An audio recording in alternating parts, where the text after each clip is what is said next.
Delhi CM Kejriwal సంబంధించి sugar levels విపరీతంగా పెంచుకుంటున్నాడని, కావాలని ఈ పని చేస్తున్నాడని, బెయిల్ కోసమే ఇటువంటి ప్రయత్నం చేస్తున్నాడనే విషయాన్ని ఈడీ అతని మీద ఆరోపించింది.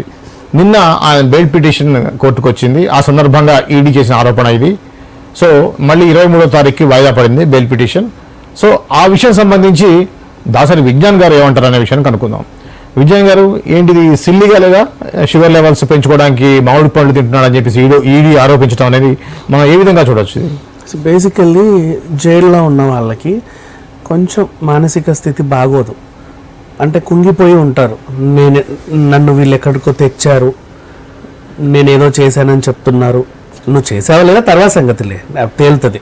కానీ కొంతమందికి ఆ గిల్ట్ ఉంటుంది, కొంతమందికి ఆ గిల్ట్ ఉండదు.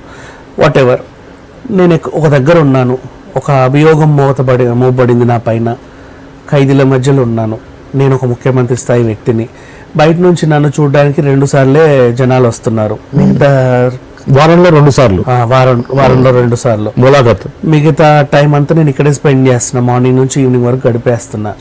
రోజు పేపర్లో చూస్తే నా మీద పిచ్చి పిచ్చి వార్తలన్నీ వస్తున్నాయి. అసలు ఏంటి జీవితం అని కొంచెం సైకలాజికల్గా డిప్రెస్ అవుతూ ఉంటారు, స్ట్రెస్కి లోన్ అవుతూ ఉంటారు. ఇది మంచిగా అంటే నిండు ఆరోగ్యంతో వెళ్ళిన మనిషి గురించి అయితే మనం ఇలా మాట్లాడుకోవచ్చు. కొంతమంది అనారోగ్య సమస్యలతో కూడా వెళ్తారు. షుగర్లు, బీపీలు ఇలాంటివి ఏవో ఉంటాయి, లేక ఉదర సంబంధించిన వ్యాధులు కొన్ని ఉంటాయి, చర్మ వ్యాధులు. అంటే ఫర్ ఎగ్జాంపుల్, నువ్వు ఊరు దాటితే నీకు అక్కడ వాటర్ పడవు, వెంటనే ఎలర్జీ వచ్చేస్తుంది. అవును, అట్లాంటి వాళ్ళు ఉంటారు. ఇప్పుడు నువ్వు జైలుకి వెళ్ళావు, ఆ వాటర్ పడక నీకు స్కిన్ ఎలర్జీ రావచ్చు, జుట్టు ఊడిపోవచ్చు, లేదు ఇంకేమైనా కారణాలు, కాళ్ళ పగుళ్ళు వస్తాయి, గొంతు ఎండిపోతుంది, మొహం పీక్కుపోతుంది, కొంతమంది బరువు తగ్గుతారు. ఇట్లాంటి ఆ ఫుడ్ పడక వాంతులు అవుతాయి. ఒక్కొక్కరిది ఒక్కో సమస్య. నెక్స్ట్, ఇంట్లో ఉంటే నువ్వు డైలీ రొటీన్లో స్కిన్ ట్రీట్మెంట్లు అంటే లైక్ మంచి బాడీ వాష్, మంచి షాంపూ ఏదో వాడతావు. అక్కడ వాడు ఏ సబ్బు బిల్లు ఇస్తే ఆ సబ్బే రుద్దుకోవాలి, అంతే కదా. ఇంట్లో ఉన్న రోజు నేను రంగులు వేసుకొని ఏదో చేసుకుంటా, ఇవన్నీ కుదరవు అక్కడ. వాట్ ఎవర్, జైల్ అంటే జైల్. సో నీకు రోజు ఉండే సౌకర్యాలన్నిటికీ దూరంగా నువ్వు బ్రతకాల్సి వచ్చింది. అనుకోకుండా ఒక క్యాంప్ సింపుల్ అడవిలోకి వెళ్ళావు, నీకు నువ్వే బతకాలి. ఈ టైంలో చాలా మంది కుంగిపోతారు, స్ట్రెస్కి లోన్ అవుతారు, దానివల్ల ఆరోగ్య సమస్యలు కూడా వస్తాయి. ఈయన కూడా వెళ్ళిన 1 వీక్లోనే మనం చూసాం 4.5 కిలోలు తగ్గాడు. ఇప్పుడు కూడా ఇంకా చాలా బరువు తగ్గి క్షీణించిపోయాడు. మానసికంగా బాలేడు, శారీరకంగా బాలేడు. అండ్ సరే, వైద్యుల పర్యవేక్షణలోనే ఉన్నాడు. వారానికి ఒకసారి ములాఖతులు వచ్చే వాళ్ళు ఏం చేస్తారంటే, అయ్యో పాపం ఇంట్లో ఉన్నప్పుడు బాగుండేవాడు కదా అని చెప్పి 4 పండ్లు ఏదో ఒకటి, అంటే ఇవి ఒక రూల్ లాగా అయిపోయిందండి. ఇవాళ రేపు మనిషిని పట్టించుకోరు. నువ్వు హాస్పిటల్కి వెళ్ళి ఎవరన్నా చూడడానికి వెళ్తే వాడు త్వరగా కోలుకోవాలని ఒక పూలకు వచ్చాం, ఒక స్వీట్ డబ్బా, ఈ బేసిక్. నెక్స్ట్, రకరకాల పండ్లతో కూడినటువంటి ఒక బుట్ట. అంటే నీ దాపు దర్పం చూపించుకోవాలి, నీ ప్రెజెంటేషన్ అది. అవతల అవి తినాలా, వాడి హెల్త్ ఎలా ఉంది, వాడికి పడుతుందా లేదా కాదు, నీకు అనవసరం. ఫార్మాలిటీ తీసుకెళ్ళాలి. లేదా డ్రై ఫ్రూట్స్, 10 రకాల డ్రై ఫ్రూట్స్ తో కూడినటువంటి ప్లాటర్. ఈ ప్రెజెంటేషన్, నీ ప్రెజెంటేషన్ ఎంత గొప్పగా ఉందని చూసుకుంటావే తప్పితే అవతలోడికి అది పడుద్దా లేదా నీకు అనవసరం. అలాంటి ప్రెజెంటేషన్ వీళ్ళు ఎన్ని ఇచ్చినా కూడా జైలు ఒక రూల్స్ ప్రకారం ఎలా చేస్తారుగా.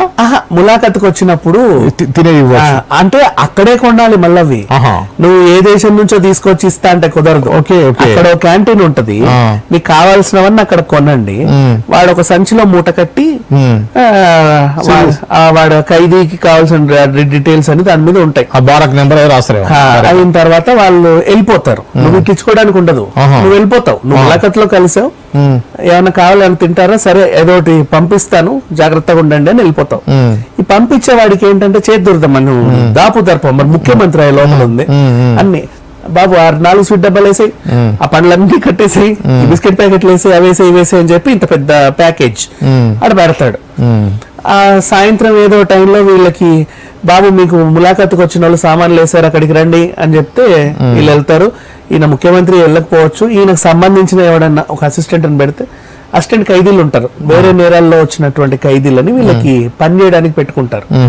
వీళ్ళు వెళ్ళి తెచ్చి అక్కడ పెడతారు, అది ఆయన స్వీకరించాలి. ఇక మూట ఇప్పి చూస్తే 4 రకాల స్వీట్ డబ్బాలు, 10 రకాల పండ్లు, మామిడి, అన్ని రకాల అరటిపళ్ళు అన్ని ఉంటాయి. అండ్ నెక్స్ట్ బిస్కెట్ ప్యాకెట్లు లేదా స్నాక్స్ వాట్ ఎవర్, పచ్చళ్ళు గిచ్చళ్ళు ఇన్ని.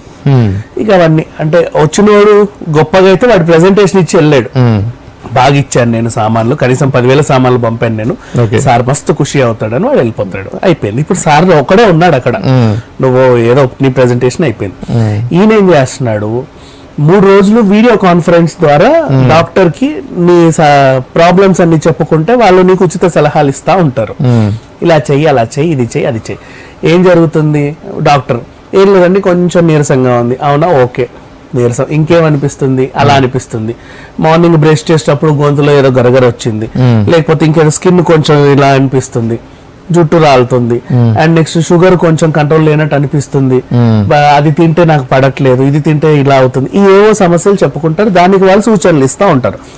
మీ షుగర్ లెవెల్స్ పడిపోయాయండి, మీరు ఈ డైట్ మెయింటైన్ చేయండి, ఇలా ఇలా ఉండి జాగ్రత్తగా తినండి అని ఆయన ఇస్తాడు. ఇప్పుడు ఈయనకి ఏమనిపించింది, షుగర్ లెవెల్స్ పడిపోయాయి అని డాక్టరే చెప్పాడు, బేలీవా అని అడిగారు. డాక్టర్ చెప్పాడు, ఆయన పెంచుకోవడానికి ఆయన సలహాలు ఇస్తాడు, బేల్ ఎందుకు నీకు, వీడియో కాన్ఫరెన్స్ లో డాక్టర్ మాట్లాడుతున్నాడు కదా, కూర్చోని వాళ్ళు. సరే షుగర్ లెవెల్స్ తగ్గితే బేల్ ఇవ్వట్లేదు, సరే పెంచితే ఏమన్నా బేల్ ఇస్తారేమోనని ఆ మామిడి పనులన్నీ తింటున్నాడు అదే పనిగా. వీళ్ళు అట్టిపళ్ళు తినొద్దు, ఆలుగడ్డ తినొద్దు, మన డయాబెటిక్ డైట్ మనకు బేసిక్ డైట్ తెలిసిందే కదా, ఎప్పుడు ఇన్సులిన్ ఇంజెక్షన్స్ వేసుకుంటా ఉండాలి, కొన్ని తినకూడని వస్తువులు ఉంటాయి, కొన్ని తినే దుంపలకి కొంచెం దూరంగా ఉండాలి. అండ్ నెక్స్ట్ ఫ్రూట్స్ లో కూడా ఇక ఎండాకాలం వచ్చిందంటే మామిడి పళ్ళు అందరికీ తినాలనిపిస్తుంది కానీ వీళ్ళు తినకూడదు, కొన్ని కొన్ని చేయొద్దు, ముఖ్యంగా స్వీట్లు అసలు తినొద్దు. అండ్ వీళ్ళు ఏం చేస్తున్నారు, అయినా అదే పనిగా మైసూర్ పాకని, లడ్డని, అదని, బూందని ఏవేవో తింటున్నాడు. ఓకే, అది కాక దాంతో పాటు మళ్ళీ టీ కూడా షుగర్ వేసిన టీయే తాగుతున్నాడు. అయితే ఇప్పుడు చూసే వాళ్ళకి ఏం చెప్తున్నాడు, నాకు షుగర్ లెవెల్స్ పడిపోతున్నాయండి, దాన్ని బ్యాలెన్స్ చేసుకోవడానికి కొంచెం ఇంత మిఠాయి తింటున్నాను అంటారు. కానీ అంత మిఠాయి కాదు, నువ్వు ఇంత మిఠాయి తిన్నా అది ఎక్కడికో వెళ్తుంది, మినిమం 300-400 షుగర్ ఉందంటే అడ్డం పడిపోతావు ఇంకా. ఆ తర్వాత ఇక నిన్నేం చేస్తారు, తీసుకెళ్లి హాస్పిటల్లో జాయిన్ చేసి ఆ కారణం చేత కూడా నువ్వు బెయిల్ పొందాలని ప్రయత్నిస్తున్నావు, కరెక్టే, బానే ఉంది. వికటిస్తే ఏం చేస్తావు, అది నువ్వు రెగ్యులర్ తినే ఫుడ్ కాదు. ఇప్పుడు ఆ స్వీట్ డబ్బాలు నువ్వా ముఖ్యమంత్రి స్థాయి కాబట్టి మంచి ఎక్కడికో దాదూసుకో లేకపోతే ఆగ్రా స్వీట్ షాప్ కో వెళ్ళి తింటావు, ఢిల్లీ మిఠాయి వాళ్ళకి వెళ్ళి తింటావు. రెగ్యులర్ గా బయట దొరికేవి ఏముంటాయి, ఏదో స్వస్తిక్ సింబల్ వేసేసి సింపుల్ గా ఏదో వెంకటేశ్వర స్వీట్లు అని ప్యాక్ చేసి పడేస్తారు అక్కడ. హోమ్ మేడ్ ఫుడ్స్ అని రాసి ఒక తగిలింపు అంతే, ఈ మూటలు వస్తాయి. వాడికి 50,000కి ఏదో నాసిరక నూనెలో చేసి ఇచ్చేస్తాడు. తెచ్చినోడేమో ప్రెజెంటేషన్ కోసం వాడి తాహత చూపించుకోవడానికి అవన్నీ కొని నీ ముందు వేసాడు. నువ్వు తినకు, నీకెంత కావాలంటే తోటి పిల్లకి 5 ఉంటారు కదా నీ అసిస్టెంట్ వాళ్ళ వీళ్ళు పంచు, మరే తినండిరా పిల్లలు అని ఎప్పుడన్నా నీకు ఏదైనా సాయం చేస్తారు సార్ అని, అవునా, అట్లనే పంచు, నువ్వు తినకు, నువ్వు తింటున్నావు అవన్నీ తినేస్తున్నావు, అట్టిపళ్ళు ముఖ్యంగా తినకూడదు అవి తింటున్నావు, ఇవన్నీ తినేసి నువ్వు షుగర్ లెవెల్స్ అన్ని పెంచుకునేసరికి ఈసారి బెయిల్ వస్తుందేమో అనుకుంటారు. ఈడి గుర్తించింది కావాలని ఇవన్నీ తింటున్నాడు అని చెప్పేసి. తినొద్దు అనే హక్కు ఎవరికి లేదు. ఇప్పుడు నువ్వు నిన్నగాక మొన్నే సుప్రీంకోర్టు వార్నింగ్ ఒకటి ఇచ్చింది సిబిఐ వాళ్ళకు, ఈడీ వాళ్ళకు. ఏంటంటే ఒక ఖైదీని రాత్రంతా విచారించారు వాళ్ళు. నిద్రపోవడం అనేది మనిషి బేసిక్ హక్కు, అది వాడి హక్కు. నువ్వు అలా విచారించే హక్కు నీకు లేదు, అధికారం నీకు లేదు. వాడి నిద్ర పూర్తయిన తర్వాత పొద్దున 6 గంటలకో 7 గంటలకో పిలువు, లేదా ఇంత లిమిట్ ఈ టైం వరకు నువ్వు పడుకోండి అని వాడికి టైం ఇవ్వు, అది వాడి హక్కు. నువ్వు మనిషి నిద్రపోకుండా విచారణ జరిపే అధికారం మీకు లేదని తేల్చి చెప్పింది కోర్టు. అదే ఇది కూడా ఫుడ్ విషయంలో కూడా అట్లా ఉంటుంది. నువ్వు నీ ఫుడ్ నేను లాక్కునే హక్కు నాకు లేదండి.